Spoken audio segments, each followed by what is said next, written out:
It's a common misconception that in order to burn fat, exercise has to be a heart-pumping, high-intensity, uncomfortable sweat fest. But that's not actually how it works. When we exercise, our muscles have two primary fuels, carbohydrates and fats, or lipids. If we look at a graph comparing the percent of energy that comes from fat versus carbohydrate relative to exercise intensity, we see that it's actually at this low level of exercise intensity that our bodies preferentially burn fat for fuel much more than carbohydrates. I want to clarify one thing. When I'm talking about exercise intensity, it's about the aerobic capacity, or actually just basically how hard we're working, as opposed to impact, which is the amount of pounding on our joints. So high impact activities like running, jumping, things that involve landing with force are high intensity, but there are also low impact activities like Pilates, or even zero impact like swimming, that are high intensity because of how hard we're working and the amount of oxygen we're consuming. So high intensity refers to the effort or the work involved, and impact is the pounding on our joints. For this topic, we're talking about exercise intensity, high intensity versus low intensity.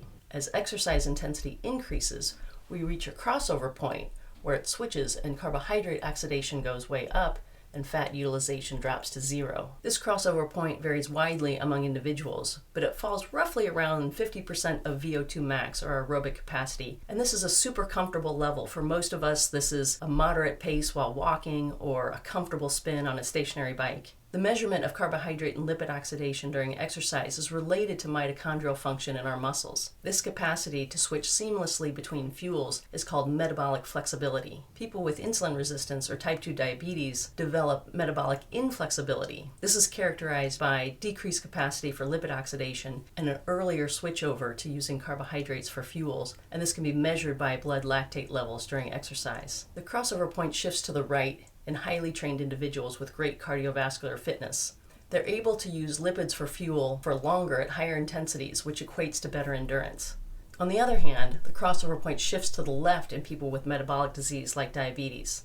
This means their muscles are less effective at oxidizing lipids, and they resort to using carbohydrates sooner. The good news is, researchers have found that metabolic inflexibility is reversible with exercise. Targeting activity in this low intensity range at the optimal fat oxidation zone can help shift the crossover point back to the right. I want to take a brief moment to say, if you're enjoying this video or you're finding the information helpful, do me a favor and tap the like button or leave a comment below. This gives me feedback to know what's worthwhile and help me shape content for the future. Thank you. I can hear some of you out there protesting that low-intensity activity doesn't work for weight loss because we burn way more calories with high-intensity workouts.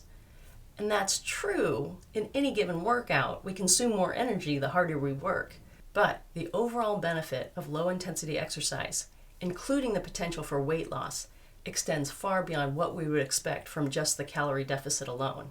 If we look at calories burned per minute relative to exercise activity, fat oxidation has a bell-shaped curve, while carbohydrate utilization has a steady upward slope. The crossover point corresponds to the location where there's a sharp increase in carbohydrate utilization and a steep drop in fat oxidation. In other words, at super high-intensity exercise, we're completely reliant on carbohydrates for fuel. And yes, total caloric expenditure is higher at more intense levels of exercise. If we focus on the curve of fat oxidation, the peak represents maximal fat oxidation measured in milligrams per minute, and the exercise intensity corresponding with the upper range of the curve is a zone that people refer to as lipox max, fatox max, or fat max, depending on the physiology lab where it was measured. This lipox max zone is typically in the range of 30 to 50% of our aerobic capacity, or VO2 max. On a scale of perceived exertion, this falls in the range of very light to moderate intensity.